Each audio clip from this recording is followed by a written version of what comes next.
The Rand Corporation has been publishing documents. They describe themselves as a think tank and responsible for guiding policy.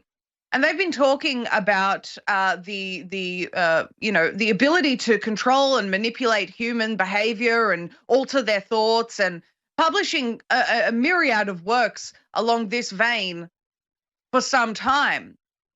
And the document that I'm going to be taking you through today is one that was published in January of this year, 2nd of January, and it's called Plagues, Cyborgs, and Super Soldiers. Now, they say that a complex, high-threat landscape is emerging in which future wars might be fought with humans controlling hyper-sophisticated machines with their thoughts. The military-industrial base is disturbed by synthetically generated, genomically targeted plagues, and the future warfighter goes beyond the baseline genome to become an enhanced warfighter who is capable of survival in the harshest of combat environments. You can see that really they've been experimenting on these soldiers, and we will talk about some examples out of China as well, experimenting on these soldiers in order to then do the same thing to human beings.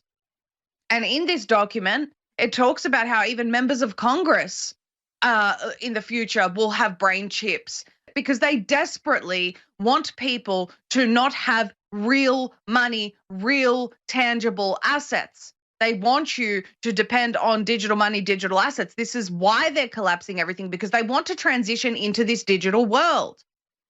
That is the plan, the official published plan of the United Nations. They say that by the year 2045, we'll already be here. But in order to get there, we need to go really hard on Agenda 2030. And you can look it up. UN 75, an unexpected message from the future. It's published on the United Nations website.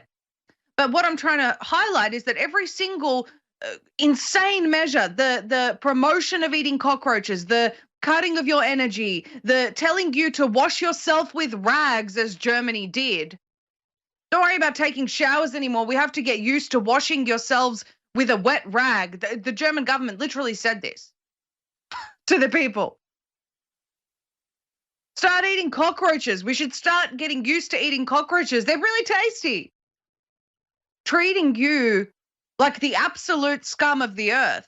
All of these insane policies and initiatives are driven by the United Nations to get us to the point where life is so unbearable on earth that we would find it appealing to live out our lives digitally.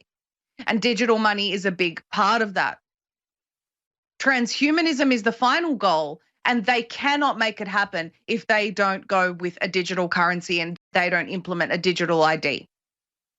These withstanding the digital ID and digital currency agenda is paramount to the future freedom of humanity.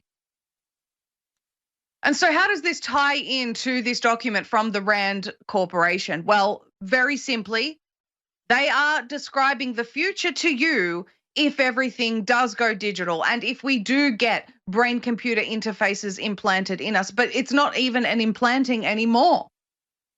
In this report from New Genetics and Society, I'm quoting it, there are many different types and levels of cyborgization.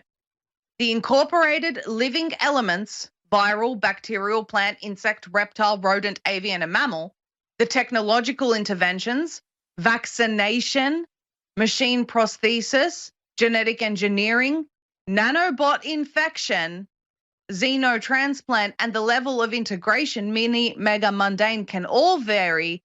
An infinite number of cyborgs, life multiplied by human invention and intervention. So they are here now telling you, New Genetics and Society, critical studies of contemporary biosciences, they are openly telling you that vaccination and nanobot infection lead two of the ways that lead to cyborgization. This document from the Rand Corporation says that the human body essentially is now considered a warfare domain that can be attacked via engineered pathogens, hacking the intra-body network, hacking the brain-computer interface, altering the genome, and more. The point of this document is for people to understand that they now consider the human body a war-fighting domain, and they talk about being able to hack it. And so they identify three aspects of biotechnology, that being engineered pathogens, the Internet of Body technologies. Internet of Bodies is, of course, the internet inside of the human, extending to the Internet of Everything, which links the human with satellites, 5G towers, and the human body becomes an antenna. And people may think that that sounds odd, but you can just look at human body as antenna for 6G towers, and you will find a myriad of publications on how they plan on harvesting the human body and converting it into an antenna for the internet, because the future of cyborgization is going to be achieved through vaccination and nanobot infection. In fact, it's already begun. And so we must resist digital ID and central bank digital currency at all costs, because even though they've started cyborgizing human beings through this mad scientist technology, if there's no digital ID and there's no central bank digital currency, they can't control us. Do you understand? That will end the full, broad transhumanist agenda that they want to achieve if we stop those two things.